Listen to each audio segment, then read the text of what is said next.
How to get $20 Postmates coupon code. Let's get started. Launch your preferred browser. Here you're gonna find the search box. Type in Postmates coupon code and search for it.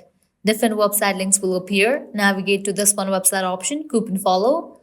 Once you're in the website, you're gonna find amazing offers and deals for Postmates. You can see that $10 off, $20 off, $30 off, and many more. Head towards the offer that you want to grab, just click on the offer. With that, you're going to get the code for it. Copy the code, then click on Redeem at Postmates. You will be directed to the official website of it. Now you can log into your account, browse through the menu, select the items that you want to order, and proceed to checkout. While in the checkout page, you're going to find the section of code. Over there, type in your code and confirm your order. With that, you'll get discount in your order. Likewise, you can also try out other offers, as in this page, you're going to find amazing offers and deals for Postmates. Also, you can head back to the website. You can also try out this one website, Simply Codes. And this website as well, you're going to find tons of offers and deals for Postmates.